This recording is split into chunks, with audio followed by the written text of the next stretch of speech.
My name is Penelope, and I'm about to tell you a story that still haunts me in my dreams. A story about love, betrayal, and a mother's greed that almost killed me and my unborn child. What you're about to hear isn't fiction. This happened to me 6 months ago, and the scars on my body are permanent reminders of the day my mother-in-law poured boiling soup all over me while I was 6 months pregnant. But here's the twist that saved my life. My husband heard everything. Every scream, every threat, every laugh, because our phone call was still connected, and he was listening when his own mother tried to murder his wife. If you've ever felt betrayed by family, if you've ever been told to stay quiet about abuse, or if you believe that evil people should face consequences, then stay with me. This story will make your blood boil, but I promise you, justice does exist. And please, hit that subscribe button because you'll want to see how karma finds its way to those who think they're untouchable. Trust me, what happened to these women will restore your faith in justice. Let me take you back to the beginning, to when my life was actually beautiful. Christopher and I got married 2 years ago in a simple ceremony that was filled with more love than any grand wedding could ever hold. It was a love marriage, the kind where you just know this person is your forever. Christopher wasn't just handsome, though believe me, he could make anyone's heart skip a beat. He was kind, protective, and he loved me with an intensity that made me feel like the luckiest woman alive. He worked at this prestigious company owned by a billionaire named Mr. Harrison, and Christopher was climbing the corporate ladder fast because he was brilliant at what he did. But from day one, his mother Margaret made it crystal clear that I wasn't good enough for her precious son. Every family dinner was torture. She'd make these comments that were designed to cut deep. Christopher, you could have married anyone. That Anderson girl was interested, you know. She comes from such a good family. Or, my personal favorite, Penelope, dear, you really should lose some weight. Christopher deserves a wife who takes care of herself. It didn't matter that I was perfectly healthy. It didn't matter that Christopher would immediately shut her down and defend me. Margaret had decided I was beneath her son, and she wasn't going to let anyone forget it. Christopher, God bless him, never wavered. He'd hold my hand under the table during those dinners, and later, when we were alone, he'd pull me close and whisper, "You're everything I ever wanted. Don't let her poison get into your head." That's the kind of man he was, the kind who chose love over his mother's approval, who stood by his choice even when it would have been easier to give in. When I found out I was pregnant, Christopher literally cried tears of joy. I'm talking about a grown man sobbing in our bathroom, holding that pregnancy test like it was made of gold. He became even more protective, more attentive, more loving if that was even possible. He'd come home from work and immediately ask about my day, about how I was feeling, if the baby had kicked yet. He'd talk to my belly every night, telling our little one how loved they already were. Those were the happiest months of my life, watching this man transform into a father before my eyes. Margaret's reaction? She accused me of trapping her son. "How convenient," she'd said with this cold smile. "Now he can never leave you." Christopher had been furious, told her that if she couldn't be happy for us, she shouldn't visit at all. But Margaret had other plans brewing, plans I wouldn't understand until it was almost too late. Everything changed when Vanessa Harrison walked into our lives. She was Mr. Harrison's daughter, this spoiled billionaire princess who'd never heard the word no in her entire privileged existence. Christopher mentioned her casually one evening. "The boss's daughter has been assigned to work on some projects with me. She's persistent." I should have paid more attention to the discomfort in his voice, but I trusted Christopher completely. He'd never given me a reason not to. What I didn't know was that Vanessa had become obsessed with my husband. She'd see him at work and decide that she wanted him, the way you might want a new handbag or a sports car. It didn't matter to her that he was married, that he was about to be a father, that he'd rejected her advances multiple times. Vanessa was used to buying whatever she wanted, and she'd decided Christopher was her next acquisition. She went to Margaret's house one afternoon, I found this out later during the investigation, and made her an offer. Can you imagine? This woman actually sat in my mother-in-law's living room and proposed a business deal to destroy my marriage. "I want Christopher. she'd said plainly. "I can make him a millionaire. I can make you wealthy beyond your dreams. All you have to do is get rid of his wife." And Margaret, blinded by greed and years of resenting me, agreed. Just like that, my mother-in-law became part of a conspiracy to destroy my life. They planned it all out like some twisted movie plot. Margaret would make my life unbearable until I either left on my own or, and this is where it gets really dark, until something happened to the baby. Because both women knew that without the pregnancy, Christopher might be easier to manipulate. The torture started slowly. Christopher would leave for work, kissing me goodbye and telling me to rest, completely unaware that the moment his car pulled out of the driveway, his mother would transform into someone I didn't recognize. She'd come over uninvited, she had a key, and the verbal abuse would start. "You're ruining his life, you know that? He could have had everything. Money, status, a real woman. Instead, he's stuck with you and your bastard child." I tried to ignore it at first, tried to be the bigger person, but Margaret's cruelty escalated. She'd accidentally bump into me, causing me to stumble. She'd throw away the meals Christopher had prepared for me, claiming they were spoiled. She'd turn up the air conditioning until I was shivering, then act innocent when Christopher came home. I thought pregnant women were always hot. I was just trying to help. The threats came next, and they terrified me. Margaret would get close to my face, her voice dropping to this menacing whisper. "If you tell Christopher any of this, I'll make sure you lose that baby. I'll push you down the stairs and say you fell. I'll put something in your food. Try me, Penelope. See what happens when you cross me." She'd smile sweetly then, like we'd just had a pleasant conversation about the weather. I was trapped. Who would believe me? She was his mother. She'd raised him, and I was just the woman he'd married against her wishes, now acting paranoid and hormonal during pregnancy. Margaret knew exactly what she was doing, and she knew I couldn't prove any of it. Then Vanessa started showing up at the house. Margaret would introduce her as a family friend, someone who just happened to stop by. Christopher would be polite but distant. He had no interest in this woman, but he didn't see what I saw. The way Vanessa would look at him like he was already hers, the way she and Margaret would exchange knowing glances, the way both of them would stare at my pregnant belly with something close to hatred. When Christopher was away, they'd both torment me together. Vanessa would sit in my living room, in my house, and talk about her future with my husband. Christopher deserves someone on his level, someone beautiful, wealthy, sophisticated, not some nobody who got lucky. Margaret would nod along, adding her own venom. "My son will come to his senses eventually. Men always do." Christopher noticed I was becoming withdrawn, quieter. "Baby, what's wrong? You seem scared all the time. Is it the pregnancy? Are you worried about the birth?" His concern was genuine, his love evident in every word. I wanted so badly to tell him everything, but every time I opened my mouth, I'd remember Margaret's threats. I'd think about my baby, about keeping them safe, and I'd lie. "Just pregnancy anxiety, I'm fine, really." So Christopher did what Christopher does. He loved me harder.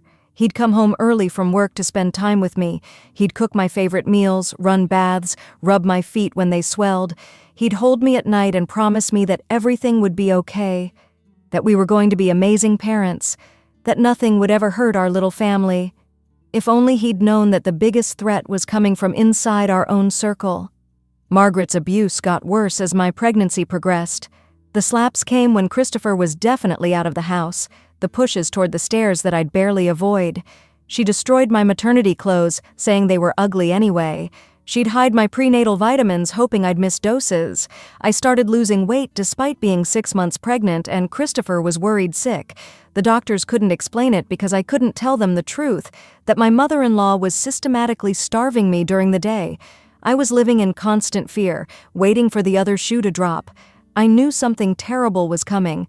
I could feel it in the way Margaret and Vanessa would look at me, like I was an obstacle they were preparing to remove.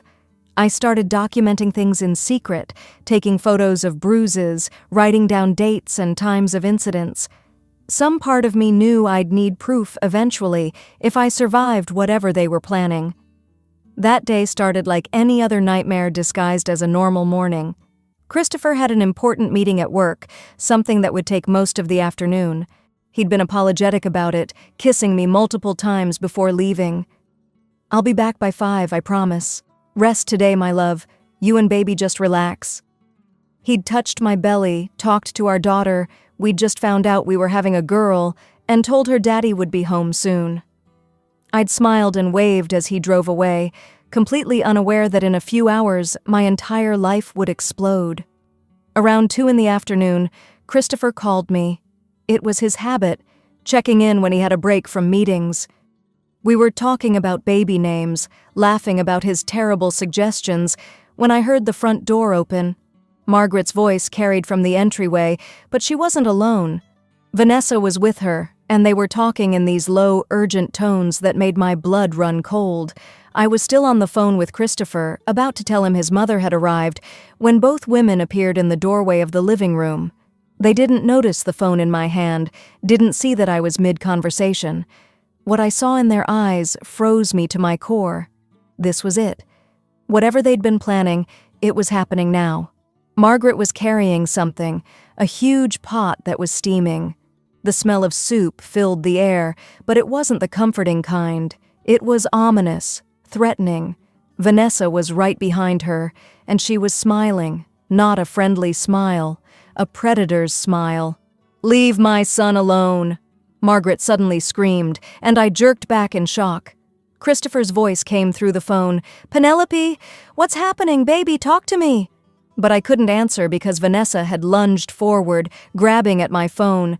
I pulled it away and she screamed, "Take your filthy baby and get out! Christopher is mine!" Everything happened so fast. I tried to stand, tried to run, but at 6 months pregnant, I was slow. Margaret moved with this horrible purpose, lifting that pot. I saw the soup, saw it was boiling, saw the steam rising, and I knew. Oh God, I knew what she was about to do. "Please," I begged, my hands instinctively going to protect my belly. "Please don't hurt my baby." Margaret's face was twisted with rage and something worse. Satisfaction. "This will teach you to trap my son," she shrieked, and then she poured it. The boiling soup hit my arms first as I tried to shield my belly, and the pain was beyond description. It was like being set on fire from the inside out. My skin was burning, literally cooking, and I couldn't escape it. The soup kept coming, covering my pregnant stomach, running down my legs, and I was screaming. I've never screamed like that in my life, didn't know a human could make sounds like that. Through my screams, I heard Vanessa. She was laughing. This woman was watching me burn and she was laughing hysterically, like this was the funniest thing she'd ever seen. "Yes! Finally!" she was cackling.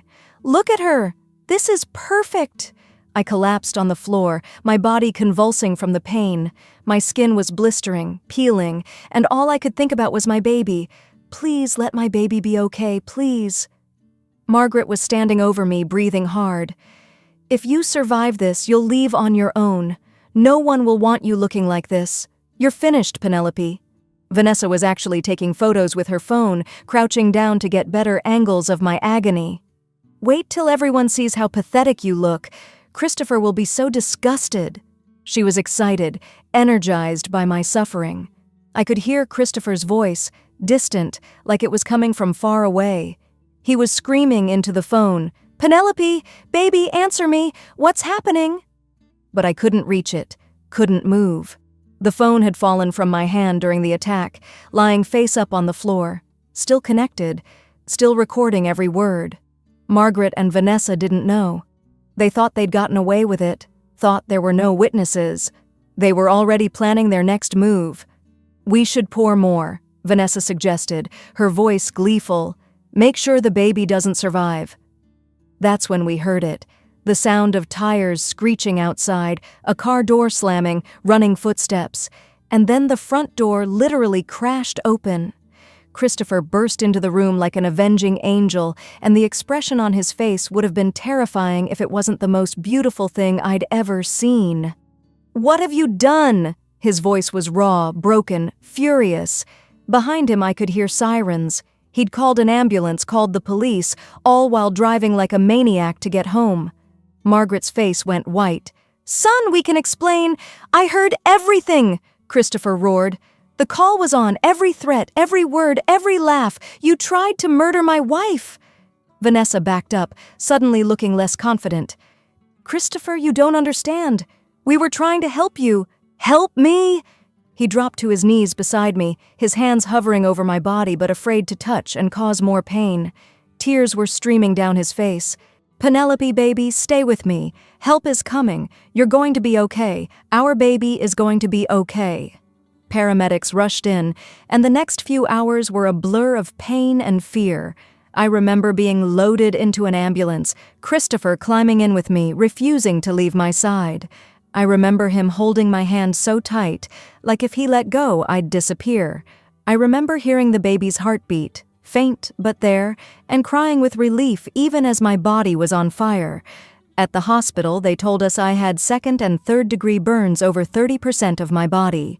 Emergency surgery was needed to make sure the baby was okay. The doctors were blunt. The next 48 hours would determine if both of us survived.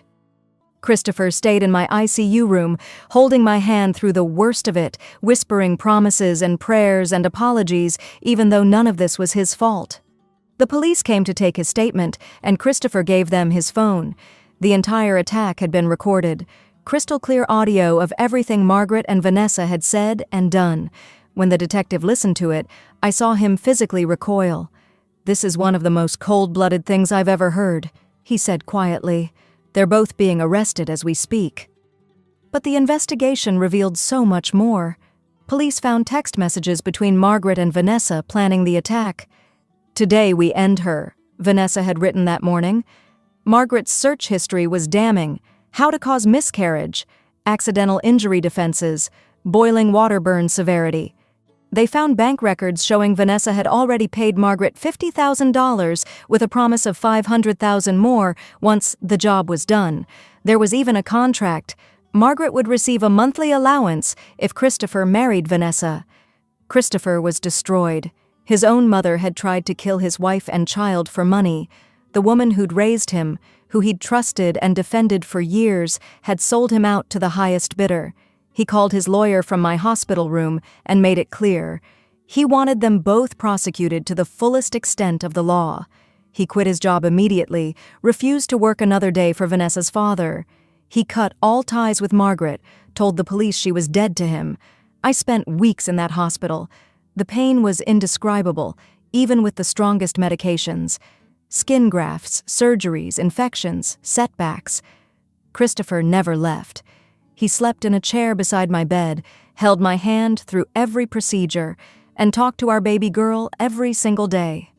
"Your mama is the strongest woman in the world," he'd tell my belly.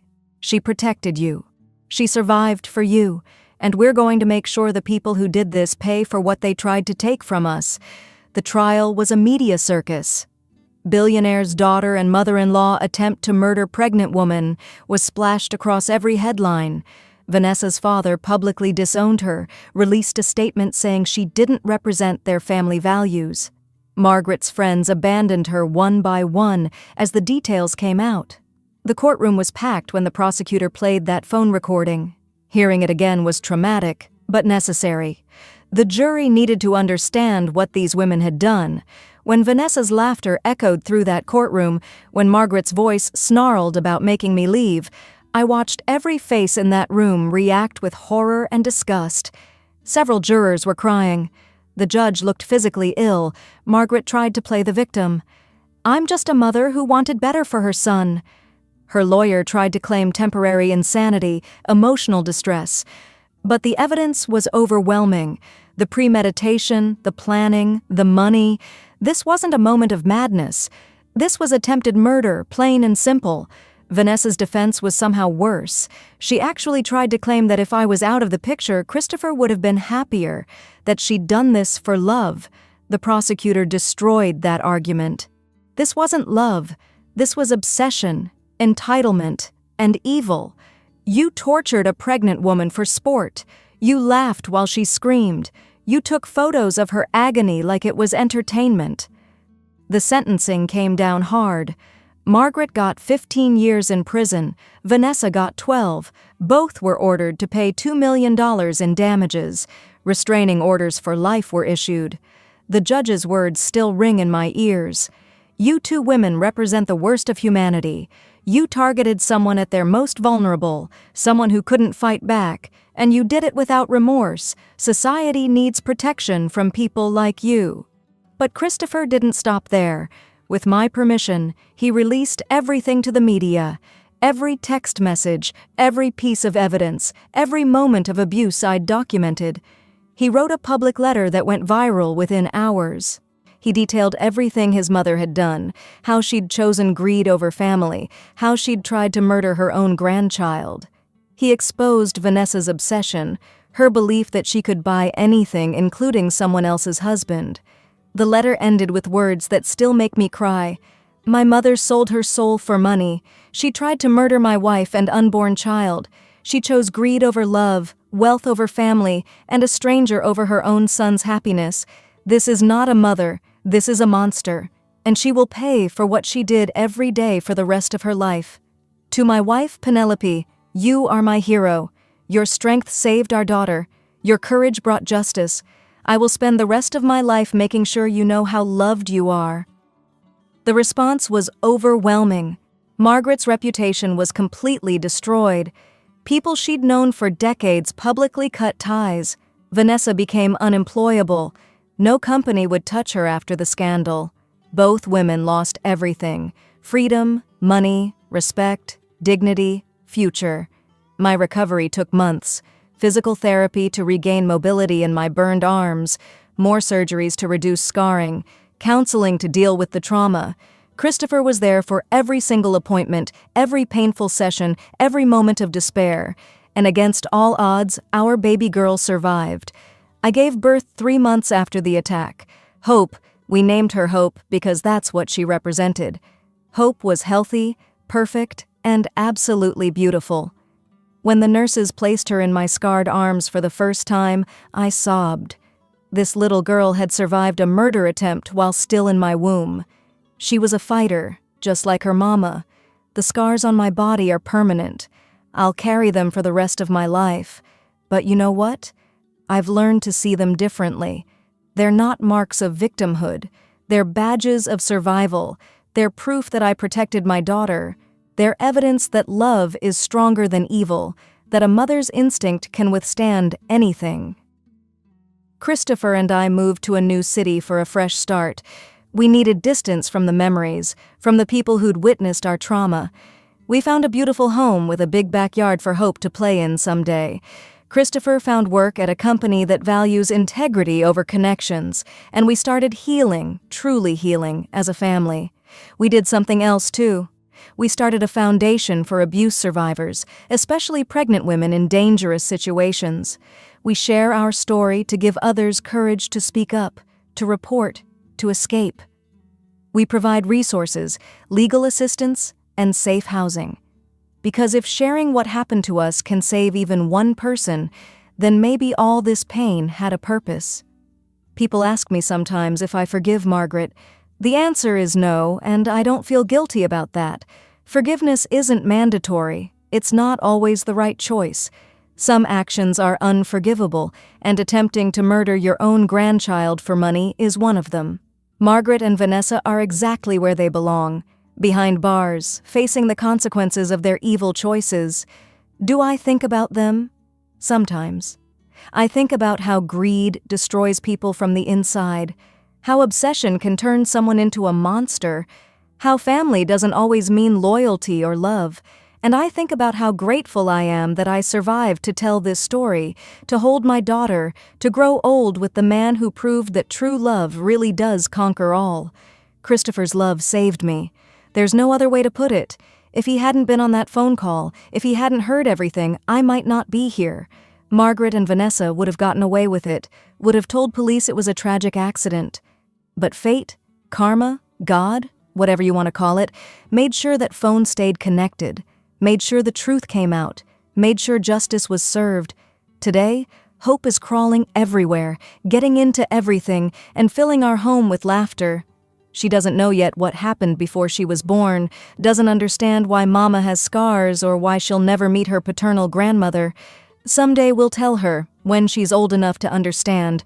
We'll tell her that she's a miracle, that she survived something no baby should ever have to survive, and that her very existence is proof that love is stronger than hate.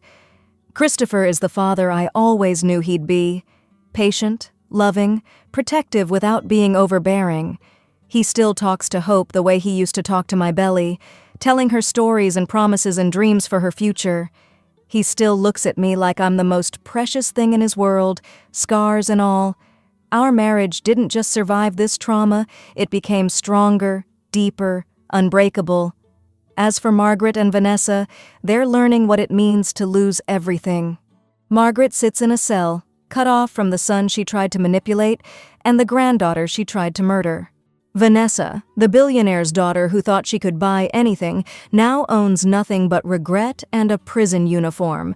Their names are infamous cautionary tales about greed and obsession and the consequences of evil. And me? I'm living my best life. I'm a mother, a wife, a survivor, and an advocate. I'm stronger than I ever imagined I could be. I'm proof that you can be broken and heal, that you can be victimized and still win, that you can be scarred and still be beautiful. If you're going through something similar, if someone is hurting you and telling you to stay quiet, please hear me. Speak up. Document everything. Tell someone. Your life matters. Your baby matters. Don't let fear or threats keep you silent. I stayed silent too long, and it almost cost me everything. And if you're in a position to help someone, to believe them, to support them, please do. You might be the difference between tragedy and survival. This is my story. This is my truth. And if sharing it helps even one person, then every scar was worth it. If this story moved you, if it resonated with something you've experienced, drop a comment below. Your story matters too. You're not alone in whatever you're facing. Subscribe and hit that bell icon because I share true stories of survival, justice, and the kind of love that refuses to give up. Every week I bring you real experiences that prove evil doesn't win forever, that karma is real, and that speaking your truth is the most powerful weapon you have. Remember this, when someone shows you who they really are, believe them the first time. Trust your instincts. They're trying to protect you. And when love is real, genuinely real, no amount of money or manipulation or evil can destroy it. Christopher and I are living proof. Thank you for listening to my story. Thank you for standing with survivors. Thank you for believing that justice matters. You've given me strength today just by being here, and I hope I've given you some too. Stay strong, stay safe, and never let anyone make you feel like your voice doesn't matter. Because it does. You do. This is Penelope, signing off. Until next time.